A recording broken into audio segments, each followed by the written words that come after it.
जय हिंद साथियों, political science glossary पर आज मैं टीजीटी प्रीवियस एग्ज़ाम 2009 को डिस्कस कर रहा हूं।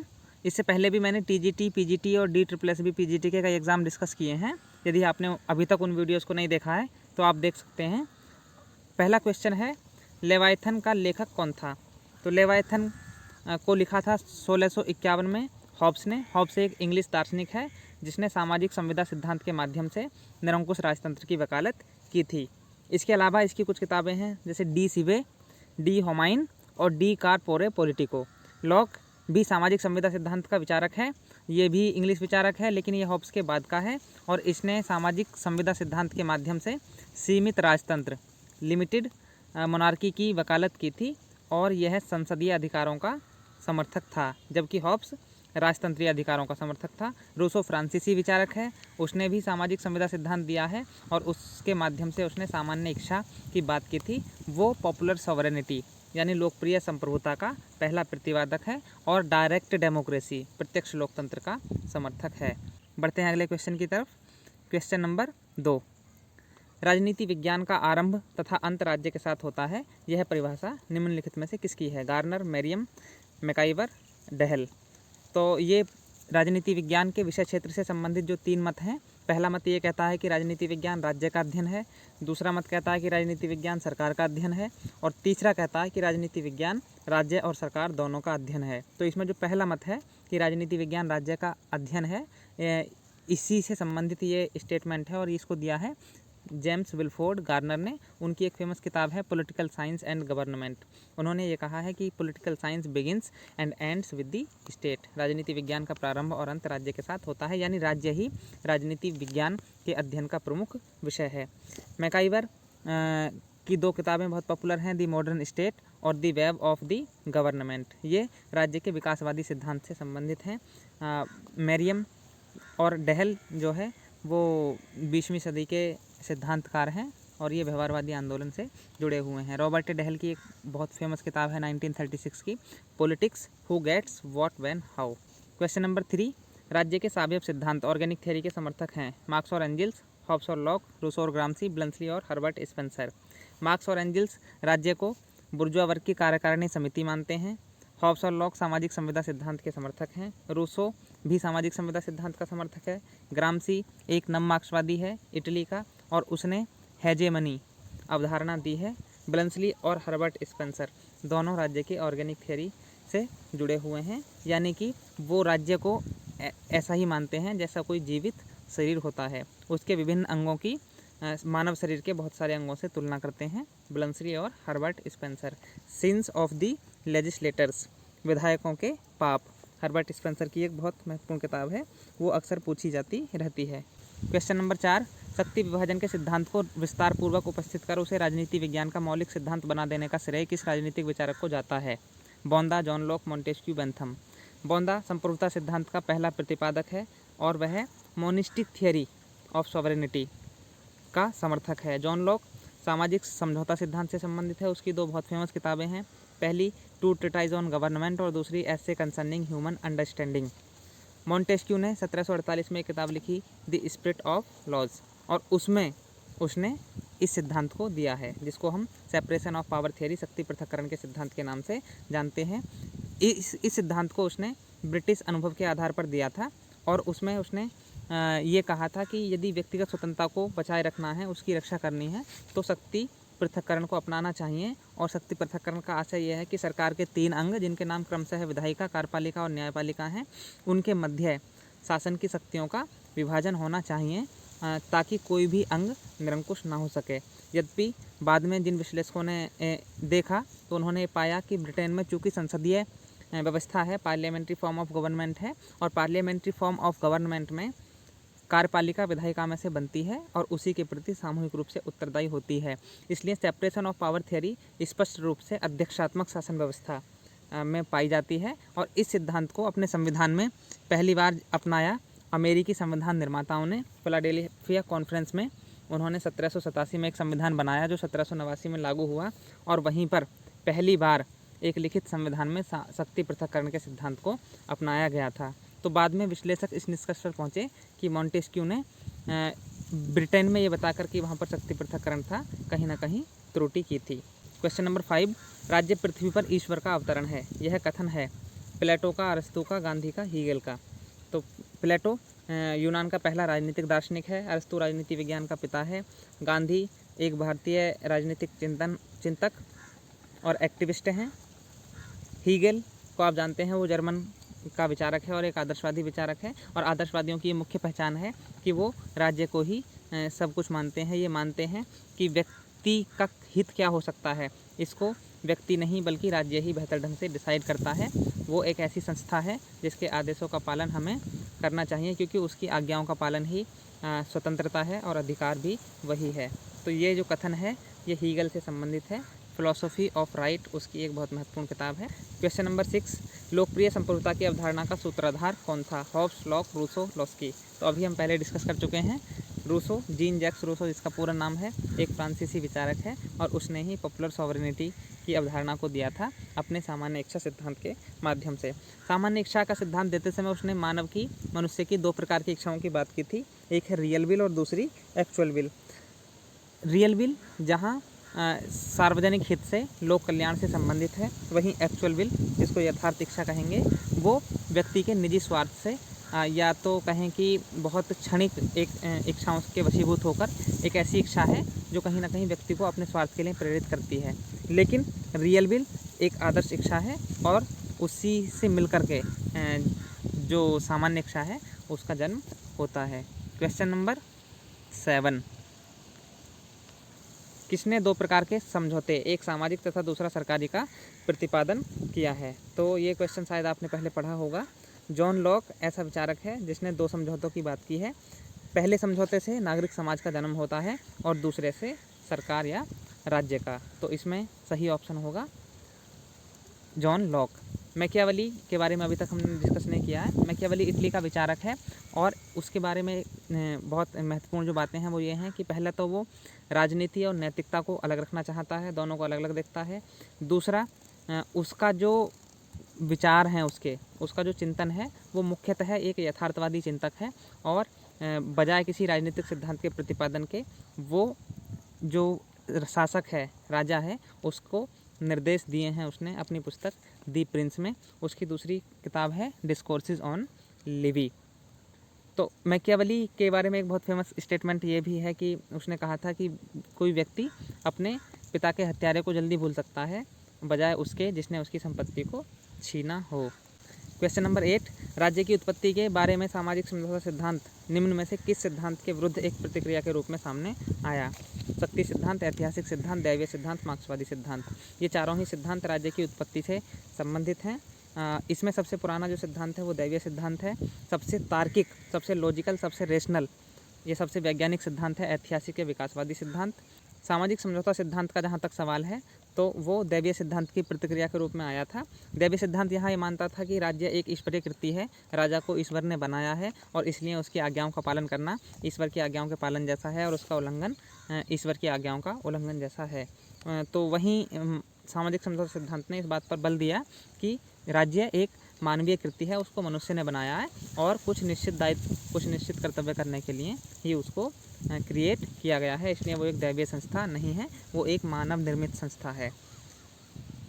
ऐतिहासिक सिद्धांत के एक बड़े समर्थक हैं हेनरी समनर मैन और उन्होंने दो किताबें लिखी हैं, early history of institutions, state and nation. Question number 9, Rousseau किस देश का निवासी था? ये पहले आ चुका है डिस्कशन में। तो ये फ्रांस का निवासी था। रूसो, मॉन्टेस्क्यू, वोल्टेयर ये सभी फ्रांसीसी विचारक हैं और फ्रांसीसी क्रांति में इनके विचारों का बहुत अहम प्रभाव था। क्वेश्चन नंबर 10, रक्त संबंध समाज को और समाज राज्य को जन्म देता है, यह कथन किसका है? तो आप देख पा रहे होंगे कि इसमें राज्य की उत्पत्ति को चरण दर चरण समझाने की कोशिश की है और मैं पहले अभी बता रहा था कि मैकाइवर राज्य की उत्पत्ति से संबंधित विकासवादी या ऐतिहासिक सिद्धांत के प्रतिपादक हैं, समर्थक हैं। तो ये कथन मैकाइवर का है। राजनीतिक चिंतन के इतिहास में अगर हम देखेंगे तो अरस्तू भी एक विकासवादी विचारक है। उसका एक परिभाषा है कि राज्य परिवारों और ग्रामों का ऐसा समुदाय है जिसका उद्देश्य पूर्ण और आत्मनिर्भर जीवन की प्राप्ति है। तो अरस्तू भी विकासवादी सिद्धांत का समर्थक है। क्वेश्चन नंबर 11, स्टेट शब्द का प्रयोग निम्न में से सर्वप्रथम किसने किया था? प्लेटो, मनु, मैकियावेली, अरस्तु। आपको पता होगा कि प्लेटो पहला यूनानी दार्शनिक है राजनीति विज्ञान का, लेकिन वहाँ जो संकल्पना है राज्य की वो नेशन स्टेट की संकल्पना नहीं है, बल्कि वहाँ पर सिटी स्टेट की संकल्पना है, नगर राज्य की संकल्पना है। इसलिए स्टेट जिसका प्रयोग आधुनिक अर्थों में होता है राजनीति विज्ञान में, उसका सर्वप्रथम प्रयोग मैकियावेली ने किया था और उसने स्टेटो शब्द STATO शब्द का प्रयोग किया था। क्वेश्चन नंबर 12, भारतीय संविधान के अनुसार तथ्यात्मक संप्रभुता निवास करती है। तो भारतीय संविधान के अनुसार संप्रभुता जनता में है। आपने भारतीय संविधान की उद्देशिका को पढ़ा होगा। हम भारत के लोग भारत को एक संपूर्ण प्रभुत्व संपन्न समाजवादी पंथ निरपेक्ष लोकतंत्रात्मक गणराज्य बनाने के लिए तथा इसके सभी नागरिकों को डैश डैश डैश इस संविधान को अंगीकृत, अधिनियमित और आत्मार्पित करते हैं। क्वेश्चन नंबर 13, अधिकार वह दावा है जिसे समाज स्वीकार करता है और राज्य लागू करता है। अधिकारों की जब हम बात करते हैं तो दो परिभाषाएं बहुत फेमस है।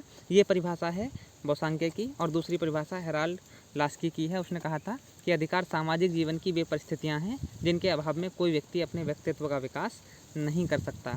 तो ये बोसांके की परिभाषा है और दूसरी जो मैंने बताई ये लास्की की परिभाषा है। ये दोनों परिभाषाएं अक्सर पूछी जाती हैं। ग्रीन का एक बड़ा फेमस स्टेटमेंट है, will not force is the basis of state. इच्छा ना कि शक्ति राज्य का आधार है। इस पर हम आगे डिस्कस करेंगे। राजनीतिक कानून का संबंध है व्यक्ति के बाहरी आचार व्यवहार से, व्यक्ति के आंतरिक आचार व्यवहार से, समूह के आंतरिक आचार व्यवहार से, नागरिक के आंतरिक आचार व्यवहार से। तो राजनीतिक कानून जो है वो व्यक्ति के बाहरी आचार व्यवहार को नियंत्रित करता है। जहाँ तक आंतरिक आचार व्यवहार की बात है तो कहीं ना कहीं नैतिकता और सदाचार के नियम उसके आंतरिक आचार व्यवहार को मर्यादित नियंत्रित करते हैं। क्वेश्चन नंबर 15, निम्न में से कौन सा न्याय का सार्वलौकिक तत्व है? न्याय समानता पर बल देता है, न्याय असमानता का पर्यायवाची है, न्याय बंधनों पर बल देता है, न्याय बंधनों का अभाव है। तो इन्होंने इसमें क्वेश्चन नंबर 15 में ऑप्शन 3 को सही माना है, न्याय बंधनों पर बल देता है। ये भी एक तर्क है, लेकिन न्याय समानता पर बल देता है ये इसका बहुत महत्वपूर्ण तत्व है। तो मेरे हिसाब से तो ऑप्शन ए सही होना चाहिए। क्वेश्चन नंबर 16, अधिनायक तंत्र निम्न में से किसका विलोम है? लोकतंत्र, आदर्शवाद, साम्यवाद, व्यवहारवाद। तो जब हम सरकारों का डिवीज़न करते हैं तो एकात्मक संघात्मक शासन, संसदात्मक अध्यक्षात्मक शासन और लोकतंत्रात्मक और अधिनायक तंत्रात्मक शासन को रखते हैं एक दूसरे के विपरीत के रूप में। तो अधिनायक तंत्र का विलोम लोकतंत्र है। अधिनायक तंत्र में जहाँ सारी शासन की शक्ति किसी एक व्यक्ति में निहित होती है और वो निरंकुशतापूर्वक उसका प्रयोग करता है, वहीं लोकतंत्र में शासन की शक्ति जन सामान्य में निहित होती है और वो लोकहित में उसका प्रयोग करते हैं। क्वेश्चन नंबर 17, किस विचारधारा ने निजी संपत्ति को प्रगति की आवश्यक शर्त माना है? समाजवाद, उदारवाद, व्यवहारवाद, सामंतवाद। तो जो निजी संपत्ति का कंसेप्ट है, समाजवाद तो उसका विरोधी ही है। उदारवाद एक ऐसा विचार है जिसके मूल में व्यक्तिगत स्वतंत्रता और निजी संपत्ति दोनों हैं। आपको पता होगा, मैंने पहली वीडियो में डिस्कस किया है कि जॉन लॉक जो एक ब्रिटिश विचारक है उसको उदारवाद का जनक कहते हैं। वो पहला उदारवादी विचारक है और उसने प्राकृतिक अवस्था में भी, जहाँ पर कोई स्टेट नहीं है, वहाँ पर भी 3 प्रकार के अधिकारों की बात की थी, जीवन, स्वतंत्रता और संपत्ति। तो संपत्ति के अधिकार को उसने बहुत महत्वपूर्ण अधिकार माना था। इसलिए ये जो विचार है ये संपत्ति के अधिकार का, ये उदारवाद का एक मूल विचार है और ये मानता है कि निजी जो प्रगति है, डेवलपमेंट है, उसके लिए निजी संपत्ति रखने का अधिकार सबको होना चाहिए। उदारवाद की 3 मुख्य धाराएं फिर हुई। पहला क्लासिकल लिबरलिज्म, फिर दूसरा मॉडर्न लिबरलिज्म जो कहीं ना कहीं लोक कल्याणकारी राज्य से जुड़ा हुआ है और उसकी वकालत करता है, राज्य के कुछ सकारात्मक कार्यों को समर्थन देता है।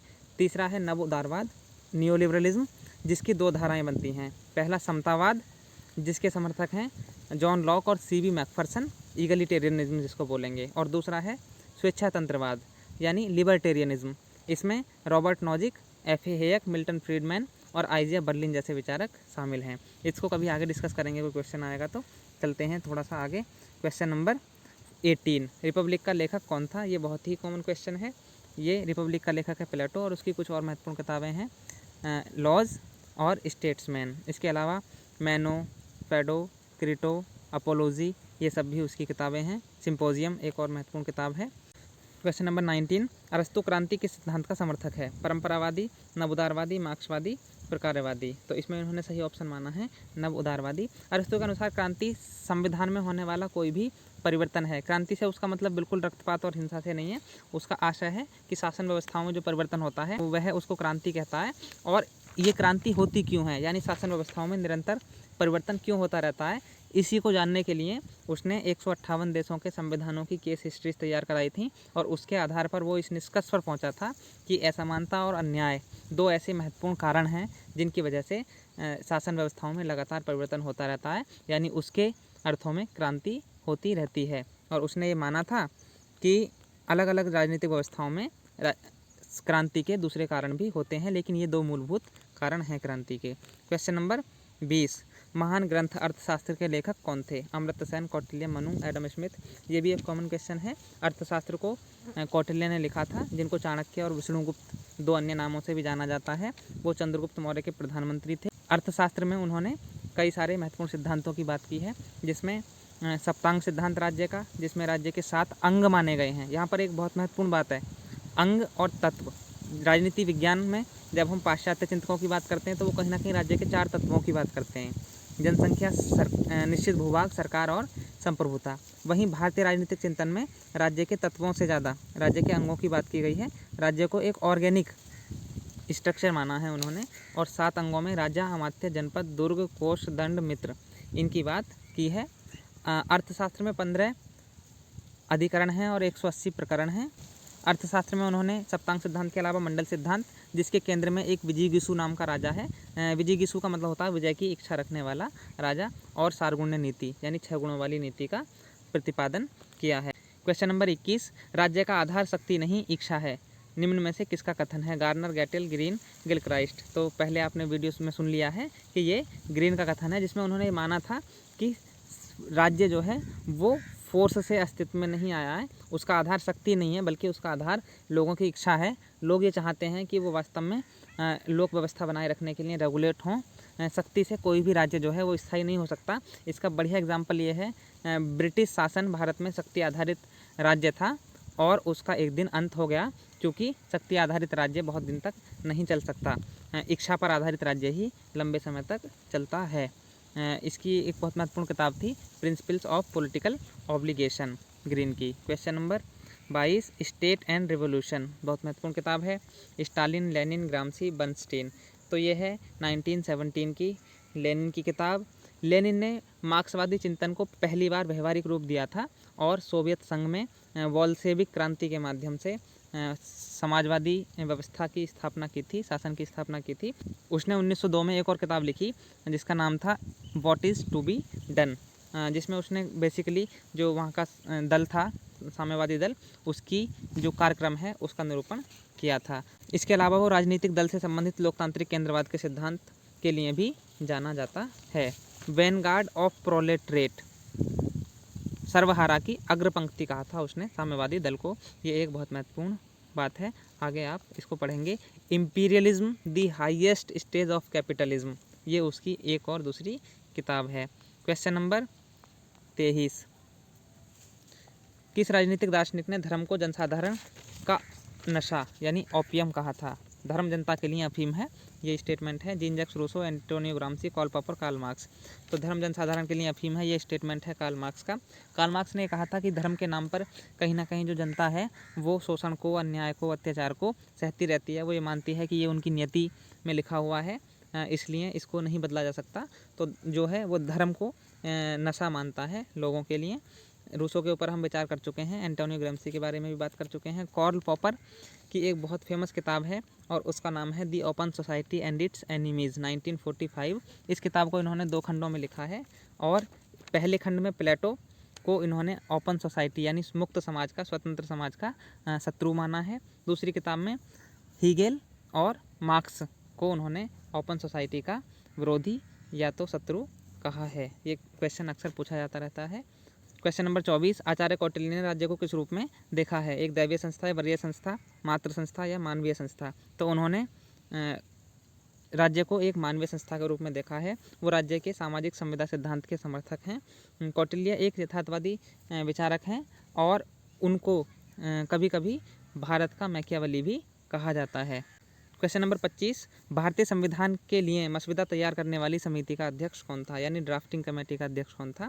तो ये बहुत कॉमन क्वेश्चन है। ड्राफ्टिंग कमेटी में 7 सदस्य थे और इसका गठन हुआ था 29 अगस्त 1947 को। इसने ही संविधान का एक ड्राफ्ट बनाकर संविधान सभा के समक्ष प्रस्तुत किया था और उसी पर विचार हुआ था। इसके अध्यक्ष थे डॉक्टर भीमराव अंबेडकर।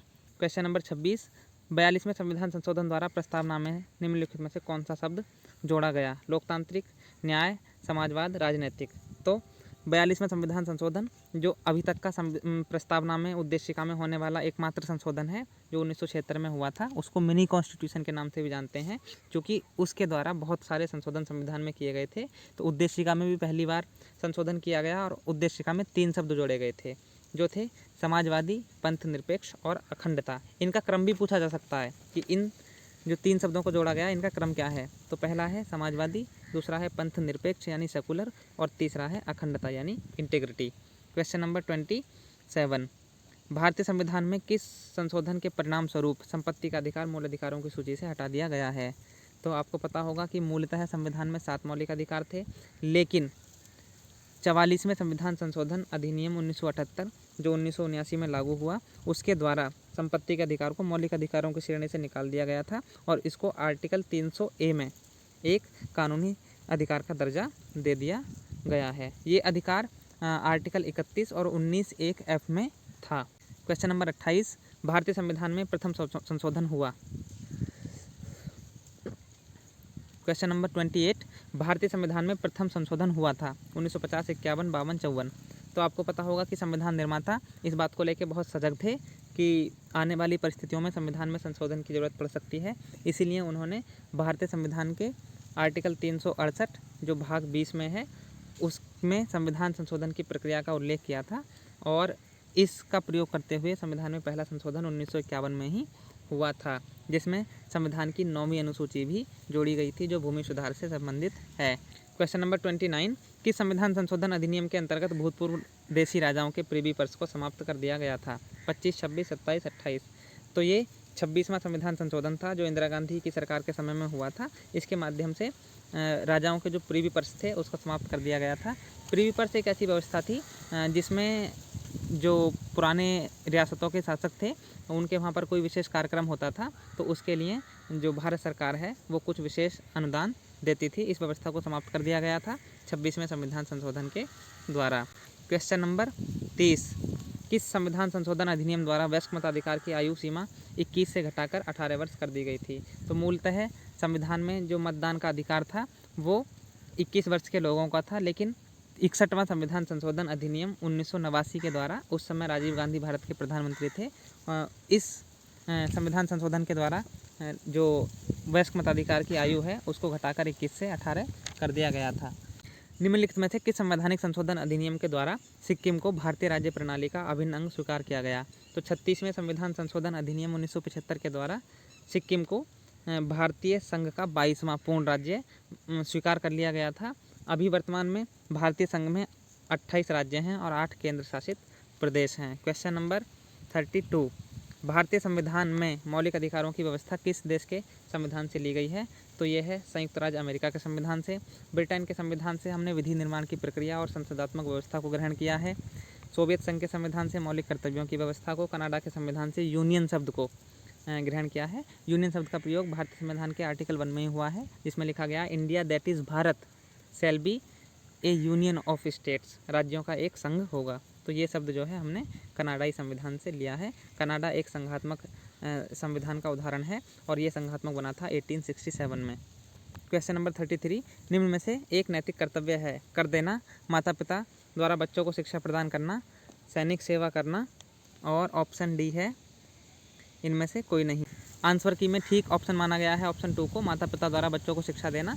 लेकिन आपको पता होगा कि 86वें संविधान संशोधन अधिनियम 2002 के द्वारा 6 से 14 वर्ष के बच्चों को शिक्षा देना एक मौलिक कर्तव्य बना दिया गया है, तो ये अब एक मौलिक कर्तव्य है।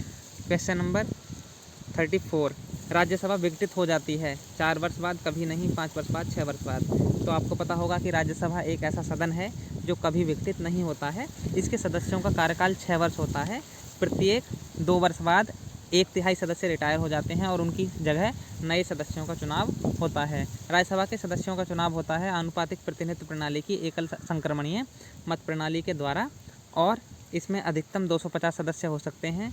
238 राज्य और संघ शासित प्रदेशों से आते हैं और बाकी जो 12 हैं आर्टिकल 80(3) के तहत उनको राष्ट्रपति ऐसे व्यक्तियों को मनोनीत करता है जो साहित्य, विज्ञान, कला और समाज सेवा में निपुण होते हैं। क्वेश्चन नंबर 35, भारत के राष्ट्रपति का वेतन है 50,000 रुपये प्रति माह, 1,00,000 रुपये, 1,25,000, 1,50,000। तो जिस समय ये क्वेश्चन पूछा गया था उस समय राष्ट्रपति का वेतन था 1,50,000 रुपये, लेकिन अभी उसको 5 लाख कर दिया गया है।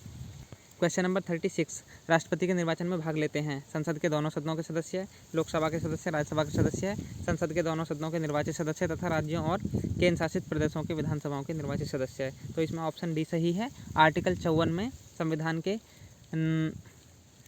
के आर्टिकल 54 में राष्ट्रपति के लिए निर्वाचक मंडल की व्यवस्था की गई है और इसमें जो है वो मनोनीत सदस्य चाहे वो किसी भी सदन के हों भाग नहीं लेते हैं।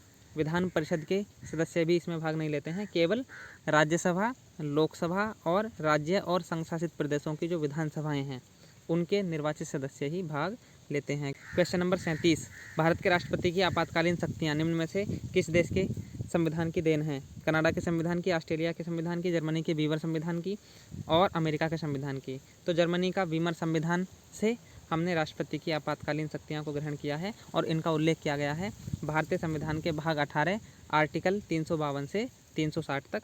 आर्टिकल 352 में युद्ध, बाह्य आक्रमण या सशस्त्र विद्रोह के आधार पर राष्ट्रीय आपात की घोषणा की जाती है। आर्टिकल 356 में राज्यों में संवैधानिक तंत्र के विफल हो जाने पर राष्ट्रपति शासन की व्यवस्था है। आर्टिकल 360 में राष्ट्र की वित्तीय साख जब संकट में आ जाती है तो ऐसी स्थिति में वित्तीय आपात की बात की गई है।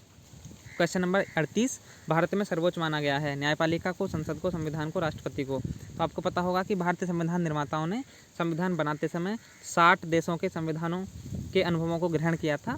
ब्रिटेन में जहाँ संसदीय सर्वोच्चता है, अमेरिका में न्यायिक सर्वोच्चता है, तो भारत में जब इनमें से किसी भी विचार को नहीं अपनाया गया और एक विचार नया आया जिसमें संविधान को सर्वोच्च माना गया। तो भारत में अगर ये क्वेश्चन पूछा जाता है तो संविधान सर्वोच्च है, संविधान के ही सब अधीन हैं, उसी के माध्यम से निर्देशित और शासित होते हैं।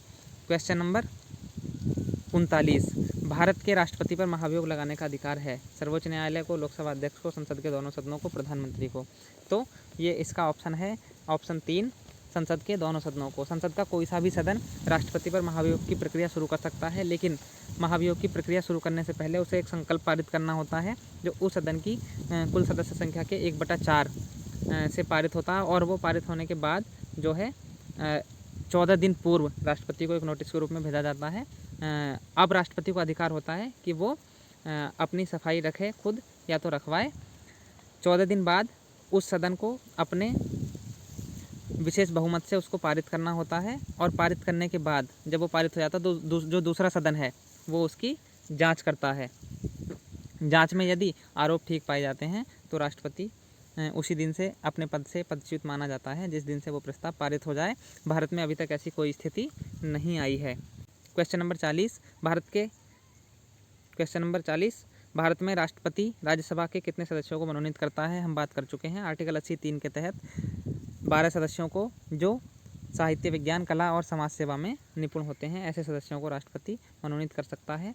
सचिन तेंदुलकर, अनु आगा और रेखा अभी 3 रिसेंट के एग्जाम्पल्स हैं। क्वेश्चन नंबर 41, भारतीय संसद के दोनों सदनों की संयुक्त बैठक में अध्यक्षता कौन करता है? राष्ट्रपति, उपराष्ट्रपति, लोकसभा का अध्यक्ष, प्रधानमंत्री। तो भारतीय संविधान के आर्टिकल 108 में इसकी व्यवस्था है संयुक्त अधिवेशन की। यदि सामान्य विधेयक पर दोनों सदनों में कोई मतभेद हो जाता है तो एक संयुक्त अधिवेशन होता है और उसमें लोकसभा का अध्यक्ष, स्पीकर कहते हैं जिसको, वो उसकी अध्यक्षता करता है। लोकसभा अध्यक्ष की एक बहुत स्पेशल पावर दूसरी भी है कि कोई विधेयक धन विधेयक है या नहीं वही प्रमाणित करता है।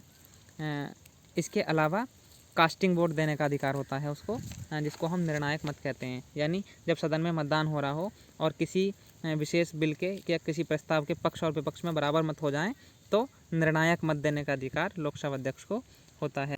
क्वेश्चन नंबर 42, भारत के पहले उप प्रधानमंत्री थे चरण सिंह, जगजीवन राम, मोरारजी देसाई, सरदार पटेल।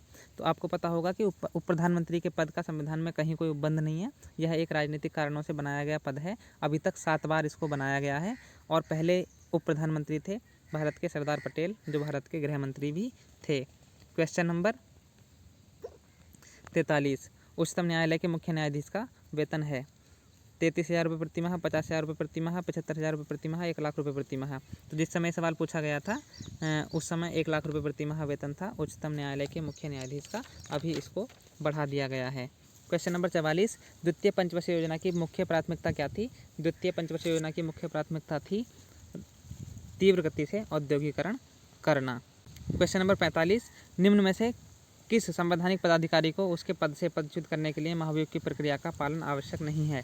राष्ट्रपति, उपराष्ट्रपति, संघ लोक सेवा आयोग का अध्यक्ष, सर्वोच्च न्यायालय का न्यायाधीश। तो आपको पता होगा कि उपराष्ट्रपति को उसके पद से हटाने के लिए महाभियोग की प्रक्रिया का कोई प्रावधान नहीं है। उसको हटाने की पहल राज्यसभा करती है और यदि लोकसभा भी उसको पास कर देती है तो वो उसके पद से हटाया जा सकता है। क्वेश्चन नंबर 46, कोई विधेयक धन विधेयक है या नहीं, इसका विनिश्चय अंतिम रूप से कौन करता है? तो अभी ये डिस्कस हो चुका है, लोकसभा अध्यक्ष ही इसका विनिश्चय करता है। क्वेश्चन नंबर 47, उत्तर प्रदेश की प्रथम महिला मुख्यमंत्री कौन थी? तो ये थी सुचेता कृपलानी। उत्तर प्रदेश की पहली दलित महिला मुख्यमंत्री थी मायावती। क्वेश्चन नंबर 48, नागालैंड की राजधानी का नाम है? तो नागालैंड की राजधानी है कोहिमा। क्वेश्चन नंबर 52, सरकारिया आयोग रिपोर्ट किससे संबंधित है? तो आपको पता होगा कि 1983 में एक आयोग बना था जिसको हम सरकारिया आयोग के नाम से जानते हैं, क्योंकि जस्टिस सरकारिया इसके अध्यक्ष थे। इसने 1987 में अपनी रिपोर्ट दी थी। और अभी रिसेंट 2007 में पुंछी आयोग बना है केंद्र राज्य संबंधों पर, जिसने अपनी रिपोर्ट 2010 में दी है। क्वेश्चन नंबर 53, निम्न में से किस भारतीय राज्य का अपना भी संविधान है? तो आपको पता होगा कि भारतीय संविधान के आर्टिकल 370 में जम्मू कश्मीर को विशेष राज्य का दर्जा दिया गया था, लेकिन अभी जो है एनडीए गवर्नमेंट ने उस विशेष दर्जे को समाप्त कर दिया है, इसलिए अब भारतीय संविधान से ही जम्मू कश्मीर भी शासित होता है। जम्मू कश्मीर जो राज्य था अब उसको दो भागों में बांट दिया गया है, एक है लद्दाख और दूसरा है जम्मू और कश्मीर। क्वेश्चन नंबर 54, संयुक्त राष्ट्र संघ की स्थापना कब हुई थी? ये एक आम सवाल है जो लगातार पूछा जाता है। द्वितीय विश्व युद्ध के पश्चात विश्व शांति और सुरक्षा के लिए एक संगठन की स्थापना की गई थी और इसकी स्थापना 24 अक्टूबर 1945 में की गई थी। 193 देश इसके सदस्य हैं वर्तमान में। इसके 6 अंग हैं, जिसमें महासभा को हम संसद से तुलना कर सकते हैं, उसकी लेजिस्लेटिव बॉडी है, उसकी एक सुरक्षा परिषद है जिसको उसकी एग्जीक्यूटिव बॉडी मान सकते हैं। क्वेश्चन नंबर 55, प्रशासनिक कानून निम्नलिखित में से किनके मध्य संबंध निश्चित करता है? राज्य का अपने कर्मचारियों के साथ, समाज का अपने सदस्यों के साथ, राष्ट्र का अपने नेता के साथ और व्यक्ति का अपने समूह के साथ। तो राज्य का अपने कर्मचारियों से संबंध को निश्चित और परिभाषित करता है प्रशासनिक कानून। प्रशासनिक कानून की व्यवस्था जो है वो फ्रांस में है। क्वेश्चन नंबर 56, माइन कैम्फ पुस्तक का लेखक निम्नलिखित में से कौन है? तो मीन कैम्फ पुस्तक जो है वो हिटलर की है और हिटलर जर्मनी का एक तानाशाह था जिसने यहूदियों पर बहुत अधिक अत्याचार किए थे। क्वेश्चन नंबर 57, केंद्र राज्य संबंध में विवाद का एक कारण रहा है राष्ट्रपति का पद, प्रधानमंत्री का पद, राज्यपाल का पद, मुख्यमंत्री का पद। तो आपको पता होगा कि राज्यपाल की 2 भूमिकाएं होती हैं। पहला वह राज्य का संवैधानिक प्रमुख होता है, दूसरा राज्य में संघ का एजेंट होता है। तो इन दोनों भूमिकाओं में से अक्सर ये देखा गया है कि कई राज्यपाल दूसरी भूमिका पर बहुत अधिक बल देते हैं, इसलिए उसका पद जो है वो विवाद का पद बन जाता है। क्वेश्चन नंबर 58, तुम मुझे खून दो मैं तुम्हें आज़ादी दूंगा। राष्ट्रीय स्वतंत्रता आंदोलन के दौरान सुभाष चंद्र बोस ने ये नारा दिया था। लाल बाल पाल का आपने नाम सुना होगा, लाला लाजपत राय, बाल गंगाधर तिलक और बिपिन चंद्र पाल, ये तीनों गरम दल के नेता थे। क्वेश्चन नंबर 59, हम इस सत्य को प्रमाणित करते हैं कि सब मनुष्य समान पैदा हुए हैं। यह कथन निम्न में से किससे संबंधित है? फ्रांसीसी क्रांति, अमेरिका की स्वतंत्रता की घोषणा पत्र, इंग्लैंड की क्रांति, रूसी क्रांति। तो ये फ्रांसीसी क्रांति से संबंधित है और आपको पता होगा 1789 में ये क्रांति हुई थी। क्वेश्चन नंबर 60, भारत की खोज पुस्तक के लेखक हैं? डिस्कवरी ऑफ इंडिया 1946 में लिखी थी पंडित जवाहरलाल नेहरू ने। इसके अलावा ग्लिम्पसेस ऑफ वर्ल्ड हिस्ट्री उनकी एक दूसरी किताब है। Question number 61, critic of political economy पुस्तक का लेखक कौन है? 1859 में कार्ल मार्क्स ने ये किताब लिखी थी। क्वेश्चन नंबर 62, राष्ट्रीय स्वतंत्रता आंदोलन के दौरान बहिष्कृत भारत नामक विचार पत्र कौन निकालता था? तो ये था BR अम्बेडकर का। क्वेश्चन नंबर 63, राष्ट्रीय स्वतंत्रता आंदोलन के दौरान ब्रिटिश सरकार द्वारा आहूत गोलमेज सम्मेलनों की श्रृंखला में महात्मा गांधी किस में भाग लिए थे? तो 1930, 31, 32 में 3 गोलमेज सम्मेलन आयोजित किए गए थे, जिसमें महात्मा गांधी ने कांग्रेस के प्रतिनिधि के रूप में दूसरे गोलमेज सम्मेलन में भाग लिया था। भारत से डॉक्टर अम्बेडकर ने तीनों गोलमेज सम्मेलन में भाग लिया था दलितों के प्रतिनिधि के रूप में। इस तरीके से ये क्वेश्चन पेपर पूरा होता है। आगे हम अगले क्वेश्चन पेपर को डिटेल्ड एनालिसिस करेंगे। आपको ये वीडियो कैसा लगा कमेंट बॉक्स में ज़रूर बताइएगा। जो भी पेपर आप डिस्कस कराना चाहते हैं आप लिखना मत भूलिएगा। जो भी आपके सवाल हैं बेझिझक भाव से लिखिएगा। चैनल को सब्सक्राइब कीजिए, शेयर कीजिए और वीडियो को लाइक कीजिए। धन्यवाद।